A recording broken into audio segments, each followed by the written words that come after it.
Wow. Okay. We just had a bunch of offers without an office page at the end here. I think like everything, like the first half had office pages and the second half zero. But we have Spooky B again in this one. We just had them with the previous SCP. We have them again. And they co-wrote the last one with Le Blue Dude. And it's called... it's called Fuckworms. Beautiful title. Alright, here we go. Last one. Object class safe. Special containment procedure. Instead of SCP-2869 are to be kept in a large cylindrical chamber with a 20-meter diameter and a 3-meter height lined with stone. The door of SCP-2869's chamber is to be attended by 2 armed security personnel. The walls of this containment chamber are to consist of 1 layer of standard concrete and 1 visible layer of 2 centimeter thick plate steel.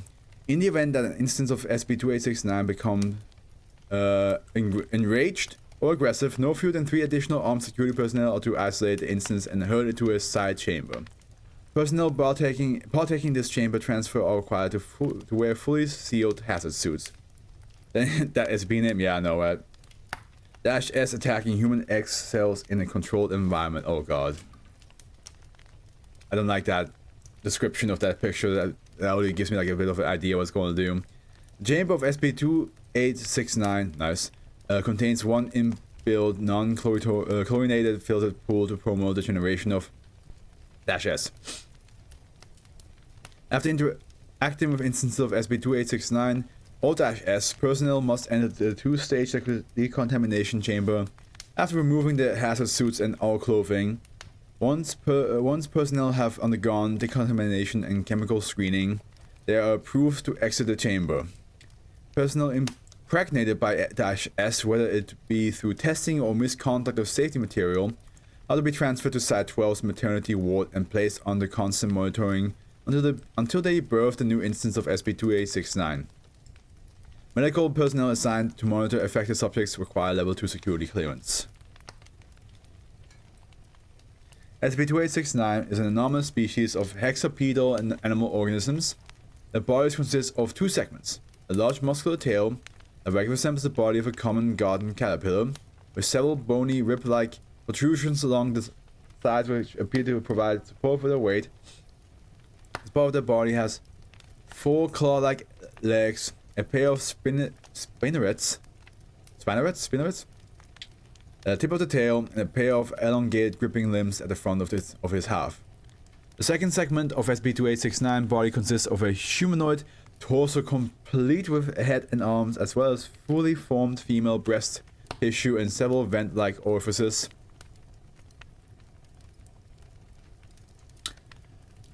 Along the spinal column from which they breathe. This half of SCP-2869's body has soft gray skin with a vaguely humanoid head.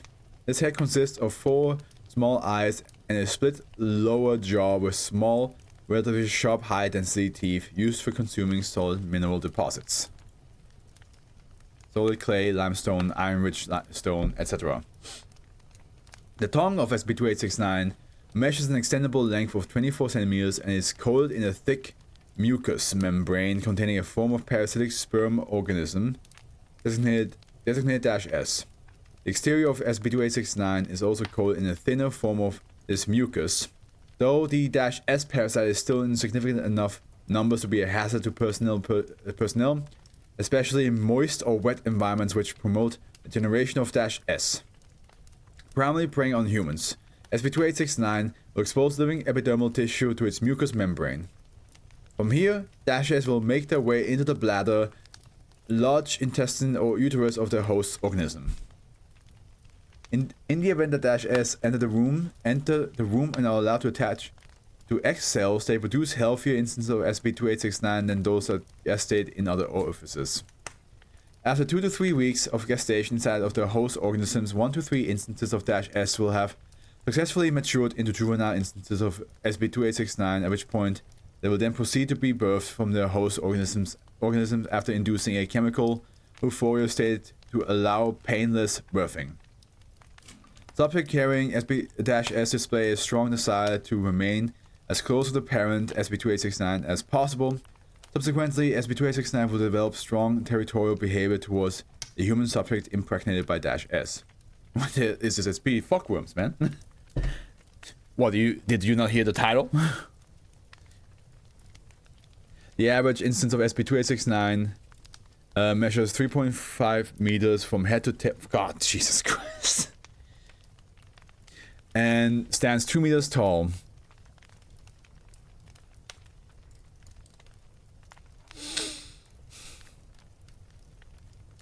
Newborn instances of SB2869 will grow to full size over the course of several weeks, through cannibalizing smaller instances until they reach a sustainable size.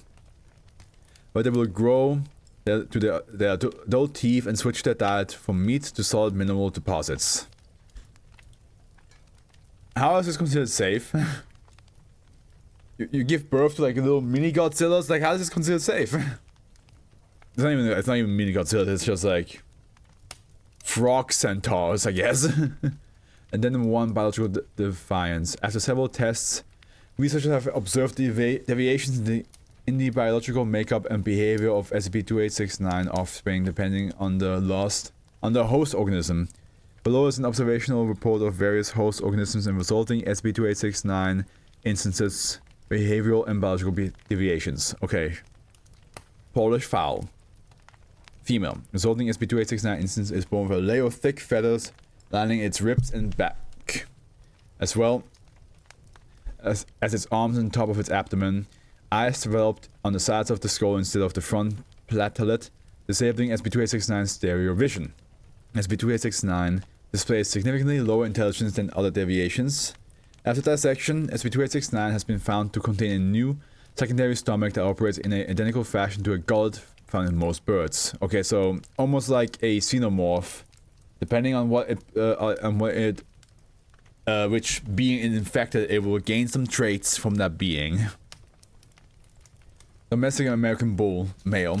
Resulting SCP-2869 instance is born with a set of studded horns around the crest of its skull, with a white bone-like crown, and dense skull ridge. Locomotive limbs are bovine-like with clawed hoofs.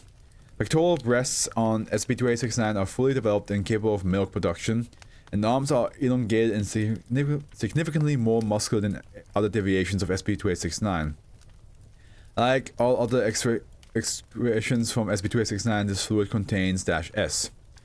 This instance displays extreme territorial aggression to humans bar females, as well as aggression towards other instances of SCP-2869. Purple short crab, female. Resulting SCP-2869 instance is born with a wide armored abdomen with halatan locomotive limbs. SCP-2869 neck displays external frilled grills. The forearms of SCP-2869 are thick and coated in chitinous plates, with fingers fused into a set of durable claws. This instance of SCP-2869 displays low intelligence in comparison to other deviations. It is capable of spitting a stream of -S up to a maximum of 10 meters, increasing its infectiousness. Human. Female. By the way, careful mechanic, the last one's a snake. Resulting SCP-2869 instance is born with soft skin and humanoid face. Hair has grown on the head of SCP-2869 that shows genetic similarities to both typical humans and the parent D-class. The abdominal structure of SCP-2869 has soft, pale skin reminiscent of human epidermis. Individual features of SCP-2869 are similar to typical East German female facial features, displaying SCP-2869 borrowing some genetic code from its host in a similar manner to traditional human reproduction. This instance displays intelligence very close to that of a typical human, though it displays difficulty understanding ethical boundaries. This instance has been labeled -D and has been moved to a separate containment chamber for independent study. And now the last one, ball python, female. Resulting SCP-2869 instance is born without locomotive limbs and an elongated lower half. The underside of SCP-2869 abdomen is lined with rough scales, as well as a full dark brown coloration with white specks, lining its belly up to its collar. The front teeth are missing, and molars are replaced with small, hook-like teeth with grinding edges. SCP-2869 displays prompted aggression when instigated. That's honestly a really cool SCP to end on with, you know. I do like the idea of like. Again, it reminds me of the xenomorphs when they like infect a different creature than a human, and they gain traits from it. Like when a xenomorph infected a dog, well, not but the facehugger infected a dog, or when the facehugger infected a predator, and then the xenomorph had like traits from a predator. I'm always down for that kind of stuff, so I think this is pretty cool. I just don't know how to make a thumbnail for this thing. That's the part that's gonna be really tough. But other than that, I had a good time with it.